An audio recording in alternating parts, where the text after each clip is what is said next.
Welcome to Way of Christ Ministries. I'm Brother Harvey Smith. Today is going to be our second installment for our class on how to teach. I'm hoping this is going to be a good class to help you out. The last one was kind of a general overview kind of thing, really trying to see how you can get a syllabus put together and those kind of things to consider for that. This one is going to center more on developing like a class outline for what you want to teach in your class. And so right now I have a little sample one up there in the back, but we'll get to that towards the end of the class. We're going to talk about some things first, and then we're going to go back in and we're going to look at the sample training outline, teaching outline, whatever you call it, that we have here a little bit closer, so you can see how the things maybe could fit together, and hopefully it'll give you a good idea. The whole idea of these classes, again, is to get you more comfortable with being able to, or give you more confidence, I guess, maybe, and being able to give a class, get one organized if you want to start one from scratch, or if you use, a supplemental thing you may get from Lifeway or something like that. At least just give you an idea, how you want to organize your class, put it together, that kind of deal.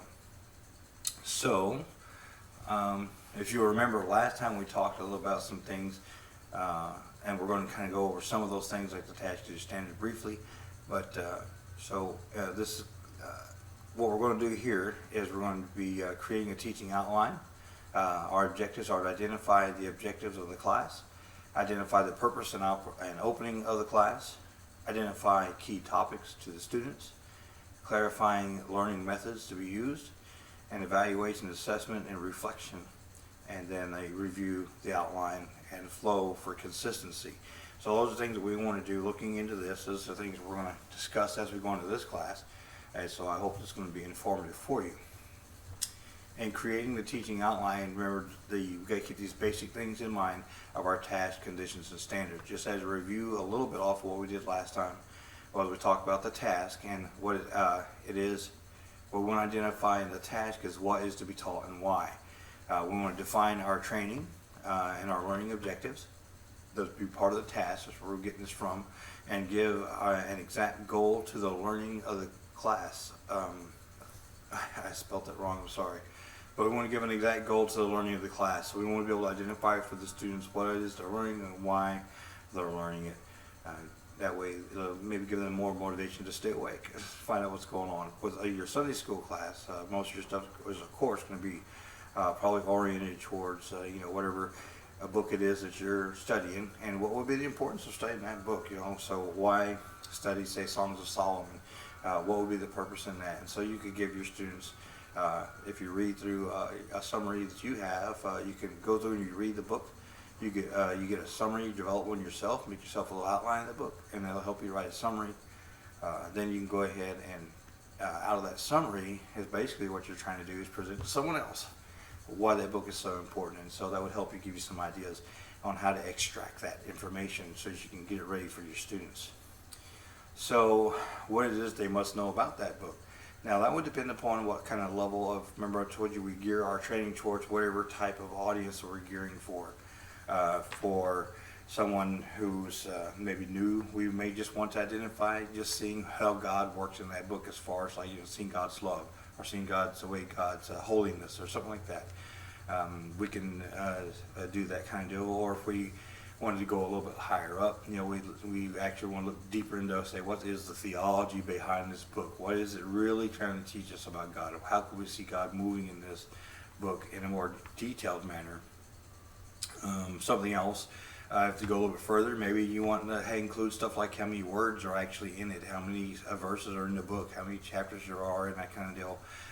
If you're, getting something to an adult class or something like that, someone who's really wanting to go in, maybe you're training someone to, maybe they decide, hey, I want to be a preacher, or think I've been called, and so the classes that you're doing now are more geared towards getting someone ready to actually walk out into the ministry and start teaching other people, and they need to know a little bit more about the books. So that kind of thing would help you identify that stuff. Why is it important? Again, that's going to be dependent upon your audience. Why is it important for them to learn it? Just as a general rule, I think we can say that any kind of learning that we do where we discover who God is and what his character traits are, how he functions, how he thinks, how he feels. I think that all that would just help us to understand God better, and actually we'll be able to see God's love towards us, and then we can of course love him more for that. So that would be probably kind of a general thing that you could probably throw into any kind of class that you're doing. The more you learn about God, the more you're going to love him, the more you're going to be willingly obedient to the things he asks us to do, because we love him, not because we have to. So who is the audience? Again, we can see how much all this depends upon what's going on. Do we want to gear our writing towards them? What is the best teaching method for that audience? If we went to a class, it was a bunch of, not toddlers, but, something, I don't know, probably five or six grade or something like that. They probably need to have more activities to do, and they need to learn more doing that kind of thing rather than sit still and go through a long lecture, that kind of deal. Anyway, so you can just mix it all up, and that kind of gives you the idea. But this is the things you need to identify in your outline, because it helps you develop that class. So the outline is not just for the student, it's actually really there for the instructor to help them to work that class out. Let's see. So then we go into conditions. That's basically kind of the environment that we're teaching in. Whether it's going to be in a classroom, outdoors, in a stadium, maybe you're doing a big presentation for a bunch of different age levels and stuff. So those kind of things would need kind of an outline too, for you to kind of gauge upon where you're at, and just so you don't say things ahead of time. I got a habit of talking ahead of time in my class, and then when I go back to it, my notes trying to get to it, and basically, I need to use that outline to rear me in so I can keep track, keep my points in order, and do that kind of thing. Determine supplies if needed. Again, that would depend upon your classroom, what type of your class, what kind of environment that you're in. It may change what kind of things are required. So for instance, if we're doing it outdoors, will we need something just in case it rained, right? Some kind of overhead cover. Would you need a PA system with it, depending upon how far away the students are going to be, like a stadium kind of environment. If it's a classroom, you can also identify what kind of things are available to you, blackboards, that kind of stuff. If you want to use that stuff outdoors, then you have to get that stuff and bring it outdoors. Do you have the ability to do that? Do you have those resources? Those kind of things. I'm sure you can see how that'd be important. Is transportation needed? Like if you're going to take a field trip, or maybe you decided to do something away from the church or something like that, because you wanted a specific type of environment. I think last time we mentioned maybe you want to give a class just on the history of the Bible, so you want to go to a Bible museum. Transportation is going to be needed. How are you going to get students there? What's going to be a safe way to do that? Nowadays, masking requirements, those kind of things. So we got a lot of things to consider as far as that goes. The other thing is just normal transportation, just to get to your Sunday school. If you do it in a church environment, then depending upon the age level of your students, they may not be able to drive themselves to get to the church, get to the class in time. So you need to consider that. Am I going to have to go and pick up my students, or do they have their own transportation? Those kind of things.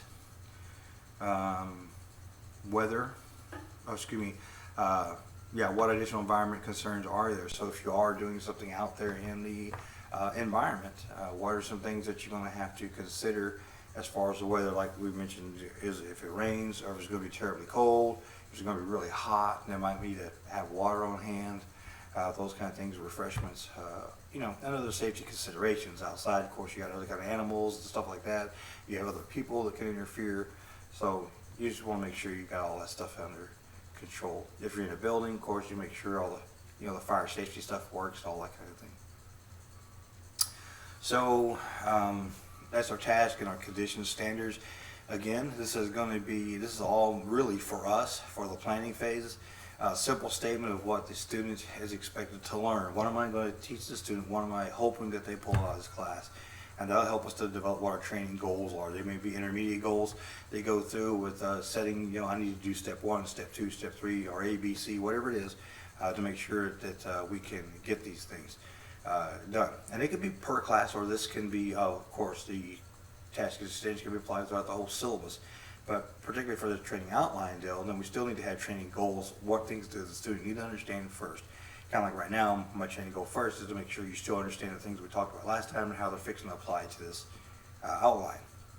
So how has the student demonstrated mastery of skills? How are we going to evaluate whether the student learned anything or not? Let's see. So purpose and opening. Purpose and opening kind of sets the mood of your class.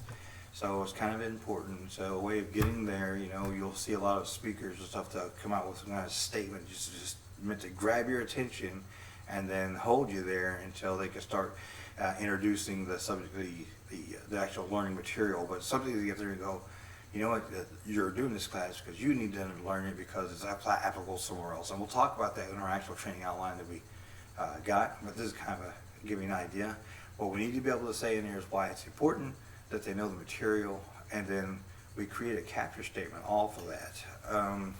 So let's say that you're going to teach a class on creation. What's the importance of this class on creation is because you need to understand that if you cannot take the first 2 chapters of Genesis at face value, then you can't take the rest of the scriptures at face value. In other words, if you can't believe in what happens in the first 6 days of the creation, the way God says it happens, then how do you know the way God says your salvation happens works? And to me, that's a pretty good statement. So we need to understand what creation is about and why it's important, why does the Bible say it's the way it is. So there. So you just grab their attention. Clarify topics related to the concepts and timings. That's kind of like what we did at the beginning of this, where I gave you an overview of what we're planning on going into. That gets the student's mind ready for the learning. It gets them to clarify the topics, know what they need to be looking out for as you talk about the class, and gets their mind going in the right direction. But for you, it gives you a chance for you to organize your material and your time, because you'll be able to set up predetermined times that you maybe want to spend with certain topics in your class for that day. Identify learning methods to use. Again, you can use a wide variety of things. We talked a little bit last time. You can use presentations like this with a PowerPoint, or maybe you want to use a chalkboard where you can, as you go through and you ask things you want to draw attention to for the student, then you would write a word down or something on the chalkboard or on the dry erase board, and so that makes them key on that word, and then you can turn around and you can talk about that word and discuss that word. In the meantime, it gives them something to focus on and an impression there, and then as you bring up stuff on it, I usually just make a little smaller outline inside on the board of the word, and then maybe I'll write down a meaning, and then we'll talk about the meaning, and then we'll maybe show how it's related to some other scripture or something like that. So I'll put down a scripture reference. That gives them time to actually take notes on that kind of stuff. And we try to do that on things that we want them to pick up on, something maybe we're going to evaluate later, but they don't know that yet. But if you want to let them know, hey, this is coming up later, or I'm going to ask you about this later, you can let them know that. That's fine. It makes them to pay attention. The whole idea isn't to trick the student. The deal is we want them to learn something. So identify our learning methods, like we said, PowerPoint. You may have them do skits, and don't matter how old they are. I've had some great responses from adults doing skits as well as kids. The key thing is, at first, everyone's going to be resistant. But if you just smile and okay, well, you're reading this or you're doing that, whatever, and let them get those scripts, you'll see that as they start doing the scripts, they get more and more relaxed, less self-conscious, and then they really start learning it. And then right after you do a skit, reinforce the learning that was in the skit. What happened in the skit? Why do you think that happened? Why did Susie say this or John say that? What do you think that they would have been thinking? And so that helps you to develop that out, and may bring out some other material that you didn't maybe consider that'll help to the class furthest learning. Videos, you can use short videos, those kind of things. I recommend that you don't use a video that takes up the whole class time, then try to get in your teaching afterwards. So if you have a long video, what I recommend is you show 15, I don't like videos that go over 15 minutes. I don't like them over 8 minutes really. But if you have to use them, then break it down into 5 minutes or whatever. If a video makes a point, stop the video, discuss the point, and then move on. Don't play the whole video and then try to discuss all the points afterwards. It's because the students have already got the information, and so your chance to build on it.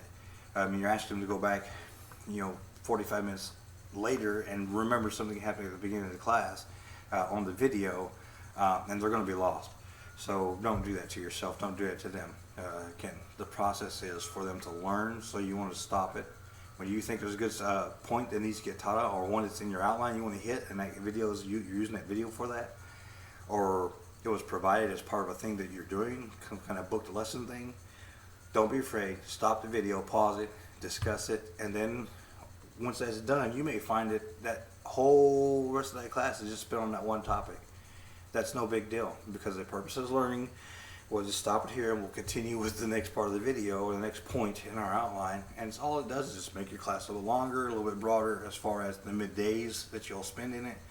But the quality of teaching that you'll be doing will be a lot better, and it's better for the student. The quality of learning will be there, and the good thing is you've already got the outline ready. You've already got all the work done. All you have to do now is just enjoy teaching. So something to consider with that. Don't rush through a lesson just to get a lesson done. All right. Evaluation assessment is always something that we want to consider. We want to give the student time to reflect upon what they've learned. We want them to identify what they've learned within themselves, and also identify what they still need to work on. A good way to do it, though, is we summarize what we talked about. All right, we remind them what the objectives were of the class, that kind of thing. We review the learning key points that we covered, and then a lot of times, like I say, if you have a board you want to do that, then you can actually write these out, and you can ask them, so what did we cover with this, or why did we throw this verse in there, and it'll jar their memory. You go, okay, and you can write down a point, and you can make your point exactly as your outline. If they said something that's similar, then you can go, yes, that would be blah blah blah, right? And you just take it in there and do like that. You can evaluate and receive information. So what you want to know is how are we going to evaluate the student's learning? Is it going to be the oral discussion where we just kind of review things at the end and let the students have a chance to really talk about what they learned? Are we going to have a little test? Is there going to be another little thing, homework kind of assignment where they go and research something else out? Because sometimes that's what I do. If a student brings up something that's not directly related to the class, but it's good enough to still remain, then maybe we'll discuss a little bit, and then I go, you know what? Next week, why don't you bring whatever you could find on that subject, and then we'll discuss what you found. And that's a good way. It gets them involved, gets them learning independently on the outside, and then it reinforces the training when they come back. So something you could do. Review at the end where we got everything on. We think we're ready for this class. We got our outline all made out. Basically what we're going to do then is we're going to review the outline for the flow and consistency. Make sure we're keeping with the logical points we wanted to, and make sure that the actual training that we're looking at covering in the outline is actually what's necessary for the training, for what we're trying to get them to learn. And if it's not, then we just change it and modify it. It's no big deal. So here is what I wanted to show you on this. I made a sample outline for a class for personal evangelism. Now this isn't the actual outline I use on my class, but I just wanted to show enough stuff in there to give you an idea of how you might put a class together as far as the training outline. Again, as you can see, I identified the task, conditions, and standards. So in this one it said my class for personal evangelism. The task that I want to do is identify the importance of personal evangelism. That's all. That's the main thing this particular class is concerned about. Now, this would be a class in a series of classes on personal evangelism. But for this one, what I want to do is identify the importance of personal evangelism. And then I'm looking into conditions. I said, well, I'm looking at doing this in a classroom environment at the church, probably for Wednesday night evening Bible study, or maybe a small group study we have on some other night of the week. I'm going to be using a PowerPoint presentation to hold my outline on, or my bulletins, my points, and the church's projection resources should be available for that. So I don't need to worry about bringing any additional stuff other than preparing my PowerPoint and making sure that the church's computer system, or I can bring my own computer system, is all working. So maybe I could have done a little bit more identification on that. You understand that? See how I can use that in my outline for that? Alright, so then the standards, well, what I'm looking to be able to do is that the students I'd be able to identify the importance of personal evangelism, identify why they were needed to participate, and identify the scriptures that support the need for and importance of personal evangelism.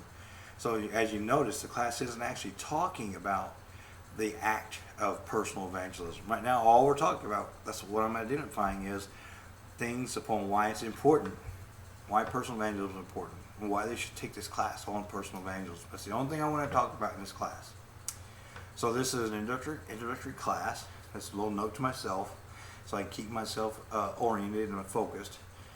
This is an introductory class into personal evangelism, and will be a recurring class. Okay, so I plan on giving this class over and over again as a part of a discipleship class required for the church membership. So what this is going to be submitted to the council or work for the church is that once I've done this class, that's all the courseware, the syllabus done and everything, and these outlines done for each class, then I'm going to submit those to the church and say, look, this is a class that I think that we should include in our discipleship program for whenever someone becomes a member of this church. Then they need to be told that they must take this class right here in order to be in good standing with the church. And so that gives me a focus on that. So I want to make sure this is all put together the right way. Keeps me focused on what I'm doing and the reason why I'm doing it. Now, you could probably include maybe a little statement upon why it's so important for that, just to have that portion. But for the class, the outline is like this. So what is personal evangelism? So we're going to define it. Okay? What is personal evangelism? The purpose is to identify the need and importance of personal evangelism to the church, the witness, the individual who's doing the witness, and the unsaved, the person who's receiving the witness, and in society at large. So these are the areas that we're going to concentrate on: who is important to the church, the witness, all right, the person who the evangelist is, basically, the person who is being evangelized or sought to be for conversion, and the effect that it has on society at large. So why is it important? Well, and then I just put down some bullets here to remind me some things that, so I'm not putting detailed information here right now, because this right here outline is just to guide me on how I want to develop my class. So the first thing is, well, I probably want to discuss is, well, it's a commandment, first of all. If nothing else existed, the deal is, well, we are commanded to do that. And then we can give a scriptural reference for that. And usually what I do is I put my outline out there, what I want to do, and then later I'll go back in and add to the outline some scriptural references. And then once I do a write-up on the class, I will go through and write out, each of the topics. Like that commanded one, I would write out the verse underneath it, make myself an essay basically that talks about those things. And that's just really for me to develop my thought, make sure I'm studying things out. It helps me to develop, what kind of questions a student may ask or something like that. Because as I'm writing things out, those questions will come to my mind. And the Spirit will lead me on where things should go. And so that's what we do. The second one is that why is it important is because of personal accountability. Evangelism, basically, it holds us accountable for the things we do and how we act and what we say, and because we know that if we're not acting and doing the things that we should do, then no one should take our word for anything, right? So that's what we're going to do that for. Then scriptural references, of course, we want to get all of our scriptural references together and put them in there. That's good as a deal to have handouts for the students to have those scriptural references in there. Now, so the next point now moving into what's the cost. Personal cost is probably, and this is talking about evangelism, right? Because this is in our deal what we're going to cover. We're going to cover what's the personal cost for evangelism. Well, there are some real losses.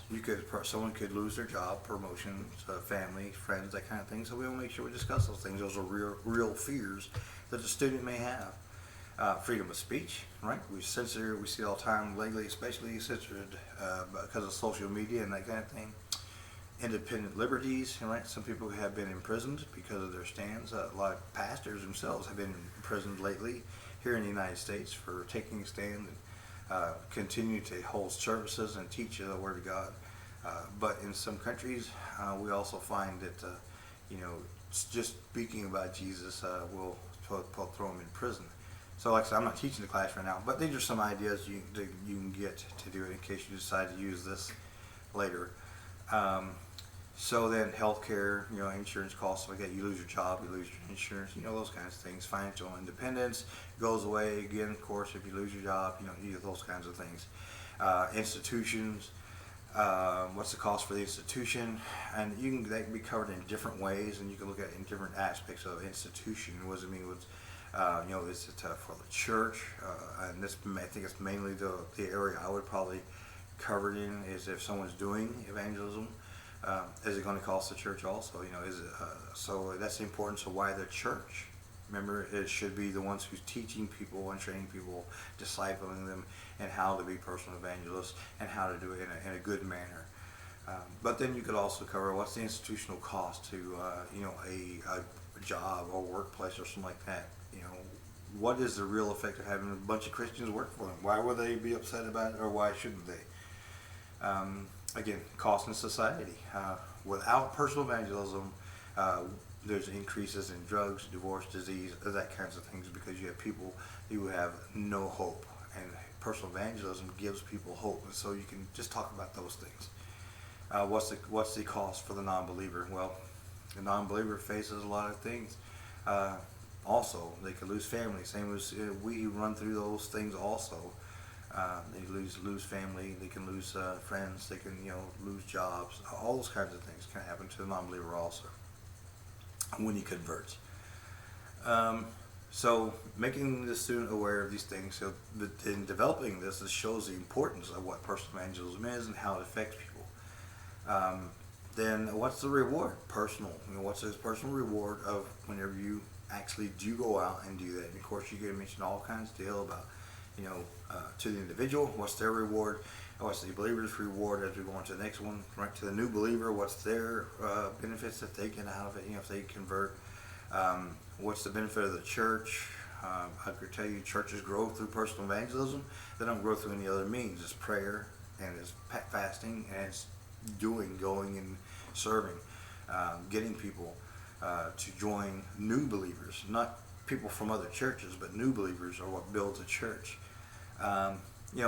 What's the benefit for Jesus? What's the reward for Jesus? He came and died, laid his life on the line for us, right? He died literally, and he rose from the dead. Now we're out there. What we're doing is we are giving him a harvest of what he done, the seeds he planted. So what's their benefits on society, how they get rewarded? Again, you can tie that back up to drugs and divorce and diseases, that kind of thing, and scripture references for all that stuff in there, and there's plenty of references for those. And then you go through, okay, now here's what I plan on doing for my summary. For my summary, I plan on going back over what is personal evangelism. Why do I or don't I do it? So we saying the same thing, but we're kind of twisting it up too, because I'm wanting to get a little bit of the students to thinking on that. And why is it important, right? So why do I don't do it, and why is it important that I do or don't do it? All right, so items required for the class. Well, by the student, they need a pen and paper for taking notes, and the church can provide that. So it would be no cost to the students other than whatever it is cost them for gas to get there to participate in a little bit of time. By the instructor, well, instructor needs to be the one to be developing the lesson plan and giving out. You need to develop a syllabus for each student and give it to them. You need for my deal out here, I would have to provide my own personal laptop for the presentation of the slides, because I have all the software and everything on my laptop. Backup cables for power and connecting to the presenter, right, the overhead or however it is we're going to do it. I want to make sure I have a set of copy of when I leave my house. I have all those cables with me, because when I get to church, I found out if the churches doesn't work or it's not available, someone else used it for some of the class and forgot to bring it back, then I want to make sure that I still can give the class in a good way to where the students can receive the material. I went through a lot of trouble to develop it. Of course, you wanted to be able to see it. Additional handouts for references, review questions, etc. like that. Sometimes if you have availability for having a Facebook group site or something like that for the class, then you can actually post those out there also, so that they have them a day or two in advance, so they can be prepared, better prepared for the class. If they see you're asking real questions, and then they're going to go and maybe read a little bit before they get there, do some pre-reading. And like I said, the whole goal is to learn something, not just to take up time. And then, so what are required, what, excuse me, what stuff is required for the class that the church is going to have to provide? Well, the overhead projector, those are pretty expensive, so if the church already has one, definitely we'd want to do whatever we have to do to either check it out or make sure it's available. Chalkboard or whiteboard, dry erase markers, chalk, right? It doesn't no good to have either one of those boards without the right material to write on it with or to clean it off with. Make sure that they have the SDA, HDMI cables or whatever it is you're going to need to connect to project your laptop or whatever it is you're planning on presenting to if you're using a laptop. So I'm sure there's other things you can think of on this kind of thing.